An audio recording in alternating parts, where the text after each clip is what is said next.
So we are continuing with question number 5. Compare the following surds. आसान है, ठीक है.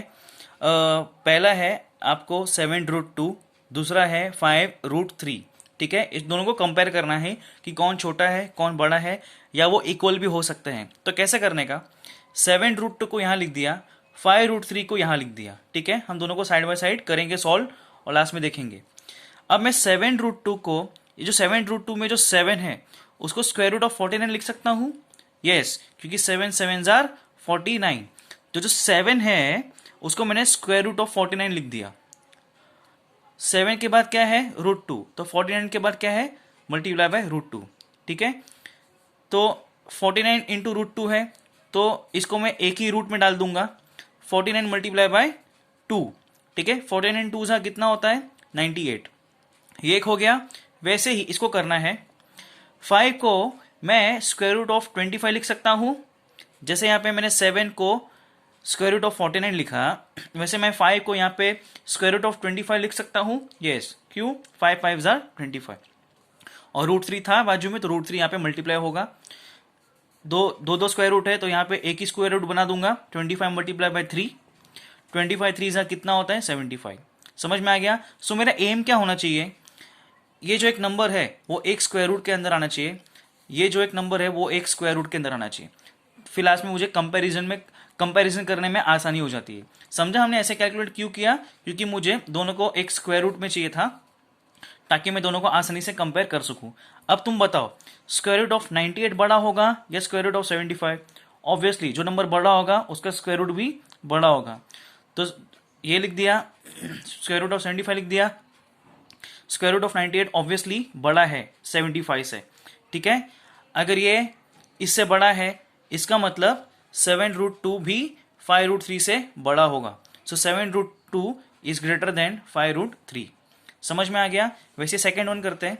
सेकेंड वन तो देखो पहले से ही स्क्वायर रूट में क्वेश्चन दिया हुआ है, स्क्वायर रूट पहले से ही दिया हुआ है. तो बताओ 247 बड़ा है या स्क्वायर रूट ऑफ 274 बड़ा है. ऑब्वियसली 274 बड़ा है, इसलिए square root of 247 is less than square root of 274. दूसरे शब्दों में बोलूं तो square root of 274 is greater than square root of 247. ये बड़ा है ये छोटा है, इसमें डायरेक्टली कर लिया. इसमें ना सॉल्व क्यों किया, क्योंकि 7 और 5 बाहर थे तो मुझे उसको स्क्वायर रूट के अंदर लाना था. यहाँ पे पहले से आपको स्क्वायर रूट दिया हुआ था, इसे डायरेक्टली कंपेयर कर लिया. थर्ड वन, 2√7 और √28. ये देखो ये √28 पहले से ही दिया हुआ है तो उसको सॉल्व करने की जरूरत नहीं है. 2 बाहर है इसलिए मुझे उसको स्क्वायर रूट के अंदर लाना होगा. कैसे लाएंगे, 2√7 को मैं क्या करूंगा, 2 किसका स्क्वायर रूट है, 4 का. आई मीन टू से तो हम लोग 2 को स्क्वायर रूट ऑफ 4 लिख सकते हैं. यस, क्योंकि 2 2 ज़ा 4. तो यहाँ पे 2 को मैं क्या लिखूंगा, स्क्वायर रूट ऑफ 4. और बाजू में 7 मल्टीप्लाई हो रहा था तो यहाँ पे 7 मल्टीप्लाई होगा, आई मीन √7. ठीक है, दो अलग अलग रूट है उसको एक ही में डाल दिया. 4 इंटू 7, 4 7 ज़ा 28. तो यहाँ भी 28 है और दूसरा क्वेश्चन भी 28 था, इसलिए √28 इज इक्वल टू √28.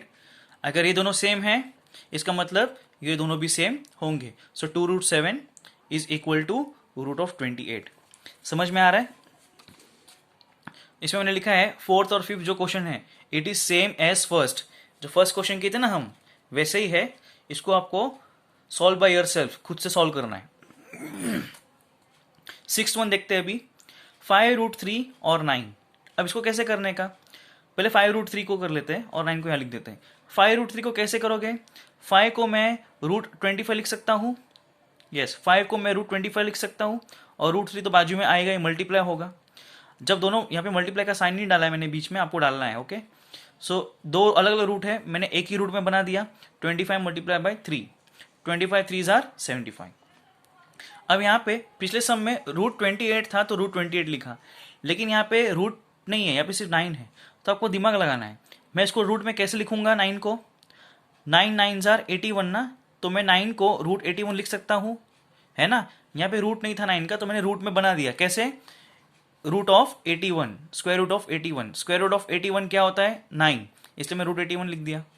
ठीक है, ऐसा दिमाग लगाने का, क्योंकि मुझे यहाँ पे रूट चाहिए. सिर्फ 9 था, 9 से काम नहीं चलेगा. 9 किसका स्क्वायर रूट है, 81 का, तो 81 ऐसा रूट में डाल देने का। अब कंपेयर करो, रूट 75 बड़ा है कि रूट 81 बड़ा है? रूट 81 बड़ा है ना। अगर रूट 81 बड़ा है, ये साइड आपका राइट हैंड साइड बड़ा है ना, ये लेफ्ट हैंड साइड, ये राइट हैंड साइड, आपका राइट हैंड साइड बड़ा है, तो इसमें भी राइट हैंड साइड आपका बड़ा है। सो 5√3 इज लेस देन 9, ये आपका फाइनल आंसर है। ठीक है, इसको मत लिखना, ये तो लिखना ही है, लेकिन आपका फाइनल आंसर ये है, क्योंकि आपका राइट हैंड साइड बड़ा है तो इसमें भी आपका राइट हैंड साइड बड़ा होगा। दिख रहा है 9 की तरफ मुंह खोला है क्रोकोडाइल का, मतलब वो बड़ा है। ऐसे ही लास्ट वन, 7th वन, 7 और 2√5। 7 मैंने जैसे कि पिछले सम में था ना 9 वाला 9, वैसे यहाँ भी 7 स्क्वायर रूट में नहीं है, तो 7 को मैं स्क्वायर रूट में कैसे लिखूंगा? वो क्या है, 7 7 49, तो 49 का स्क्वायर रूट है वो, तो 49 लिख दिया, रूट मिल गया मेरे को, है ना। इधर रूट नहीं था, यहाँ पे रूट मिल गया, कैसे? स्क्वायर रूट ऑफ 49 लिख के। इसको कैसे सॉल्व करेंगे?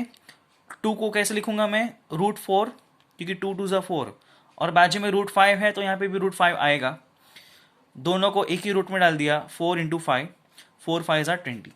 अब कंपेयर करो, √49 बड़ा है कि √20? √49 बड़ा है, ठीक है। Square root of 49 is greater than square root of 20, तो आपका जो लेफ्ट हैंड साइड है, ये लेफ्ट हैंड साइड, ये right hand side, left hand side बड़ा है, इसलिए आपका 7 इज ग्रेटर देन 2√5। आपका यहाँ भी लेफ्ट हैंड साइड बड़ा होगा, 7 is greater than 2√5। All right, so अभी हम यहीं तक कर रहे हैं, अगले क्वेश्चन नंबर 6 हम करेंगे अगले वीडियो में।